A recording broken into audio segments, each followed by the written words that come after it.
You're watching a production of Comcast CN 900, your home for local sports, news, and entertainment.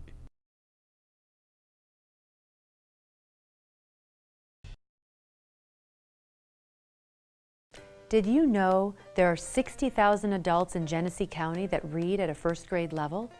To combat this issue, the Literacy Network was formed. And here to tell us more is Director Janelle Jamerson. So the Literacy Network is a collaborative of service providers, community members, and just genuinely people who have an interest in literacy. Not necessarily just literacy though, but really in improving the life outcomes of individuals in our community. We realize that literacy is really at the core of many social issues.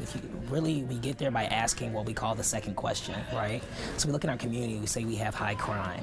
We say, why do we have high crime? Well, right, what type of crimes are they committing? Well, people are robbing people. Why were they robbing people? Because they don't have money. Why don't they have money? Because they don't have jobs. Why don't they have jobs? Because they're not educated. Why are they not educated? Because literacy is at the core, right? And so that's really what we do. We bring community members together to align around common goals, common measures, and really sharing in collective success of the initiative. And so the Literacy Network started in September of 2014.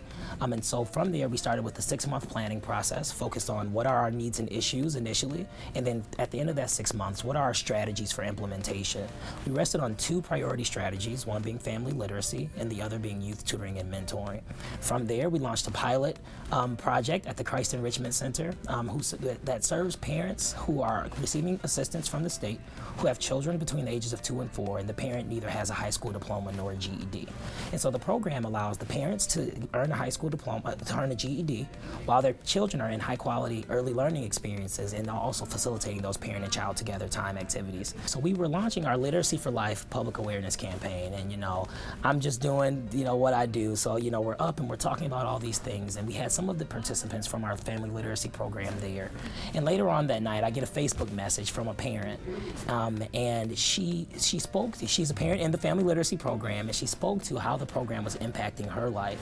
And that's great, but that's not what really stood out to me. What she said, this parent who doesn't have a GED or high school diploma, this parent who has a small child, she's on public assistance, she said, how can I help?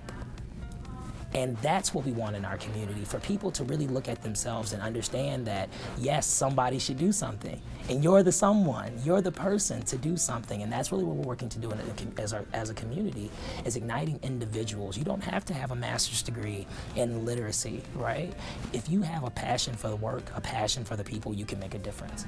The Literacy Network hosts quarterly meetings to celebrate their successes and to encourage one another to continue their efforts. Today we're at the Flint Golf Club. What you saw today is really us coming together once a quarter to celebrate the successes of our community in the short term. And those short-term wins are so important to recognize. Dr. Finney spoke to it in her address today, that patience is key.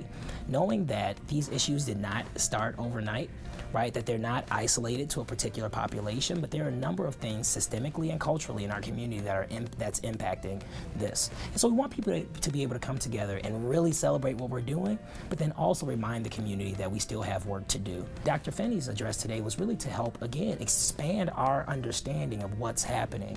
A business leader who's here might say, okay, well, yes, we'll give 1,000 books. And that's great, but what's happening when that child has that book? It helps to really reposition how we're approaching our work, and that's what Dr. Finney was doing today. We recognize 2 community bright spots to highlight specific individuals in our community who are doing great work. David McGee with the Read While You Wait program is absolutely phenomenal. We think about what does it take to do something, and people say, okay, well, we need to write a grant. David just dug in his pocket $250 and put a bookshelf in the library. And that type of thinking is what we need. The Read While You Wait program originated in New York and is currently in one barbershop in Flint. With the leadership of David and the Flint Library, they are hoping that number will drastically increase next year. One of the great social and neighborhood places in the African American community is the barbershop. And many boys and men go every week to have their hair trimmed, and there are a lot of people who are waiting while a friend or loved one, or they're waiting to get their hair cut, have a little bookshelf that's called the FPL, Read While You Wait Library, so it's a mini library. and it's got some really attractive books that have those wonderful covers that make you want to get your hands on it. And boys are able to take those books and read or be read to. The ultimate goal is to develop a passion for reading amongst young people. This isn't a school initiative. This isn't an academic, overly programmatic effort. The goal is to make sure that when young people frequent businesses and institutions on a regular basis, that they have age-appropriate, culturally relevant reading material at their fingertips. My ultimate goal for the network is to create a platform in which services can be delivered in our community consistently, and where learners can be born in Genesee County with a level of guarantee that I will have the resources necessary to be successful. Now, I believe that in life there are choices, but the difficulty of the matter is that many people have not been given a choice in their life's path, but it's been predetermined for them because of their socioeconomic status, because of their ethnicity, because of their zip code, right? Your life outcomes are established and it's not fair and it's not equitable. And so I really envision ultimately Flint and Genesee County being a place where equity lives and where we can help to inform that in other communities as well. Janelle's passion for literacy and his involvement with the network come from his personal connection to the neighborhood. The populations that we talk about numbers and data and statistics, and I see the people that they're talking about. I know them. I know we talk about this neighborhood is blighted with crime, and I'm thinking like, wait, I know that neighborhood, right? My friends live there, right? And so it makes you work differently, right? And so when you heard me probably say a lot today about this urgency that we need in the matter, because it's an urgent matter. I had the opportunity to present at a conference in Sydney, Australia, and so there are leaders from all over the world here, and someone asked if I believed that by focusing on a particular population that we really just promulgate this system of racism and classism in the United States. And what I told her was that, all lives matter, for sure, right? And that's great. If we imagine a street with two houses on it, and one house is on fire, and the fire truck pulls onto the street, straps up the hose, and sprays the house that's not on fire, right? The people who are burning, and probably everyone around, would be appalled, shocked, right? That they would dedicate all of those resources, totally ignoring this clear disaster that's happening before our eyes. So while all houses matter, yes, for sure, but there are some houses that are on fire. So we have to dedicate our resources in that regard. In the same way, all lives matter for sure, but there are some lives that are in a constant state of emergency. And because of that, we have to be intentional about, one, recognizing that it's okay to support people. It's perfectly fine. And that it's not something that we can choose to do, but it's our responsibility. Be sure to join us again next month as we explore 3 more Michigan-based businesses. We'll learn how they help make the Mitten a beautiful and unique place to visit, live, and work. I'm Sabrina Cronin, and I'll see you next time on the Michigan Edge Business Edition.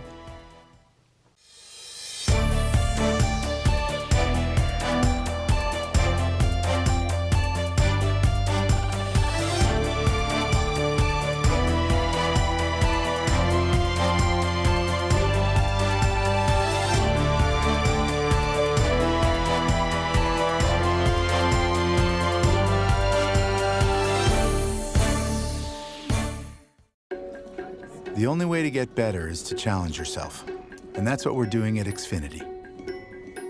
We are challenging ourselves to improve every aspect of your experience, and this includes our commitment to being on time, every time. That's why if we're ever late for an appointment, we'll credit your account $20. It's our promise to you. We're doing everything we can to give you the best experience possible, because we should fit into your life, not the other way around. I'm Doug Podell, and this is Rock 900.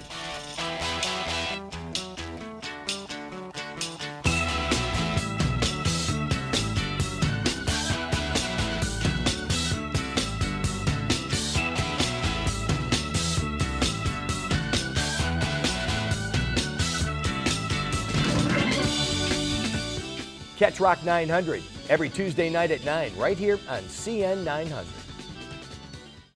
In today's global business environment, companies need to reduce risk and protect assets with many levels of corporate intelligence gathering.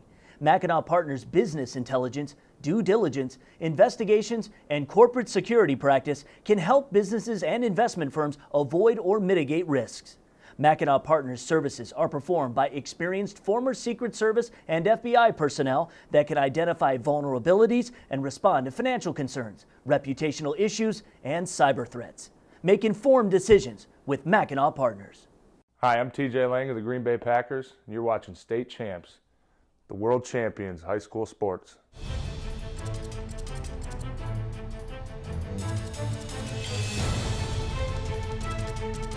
For over a decade, the multiple Emmy Award-winning State Champs covers all sports statewide, 40 weeks a year. Catch State Champs Sundays at 9 a.m. on Fox Sports Detroit and StateChampsNetwork.com.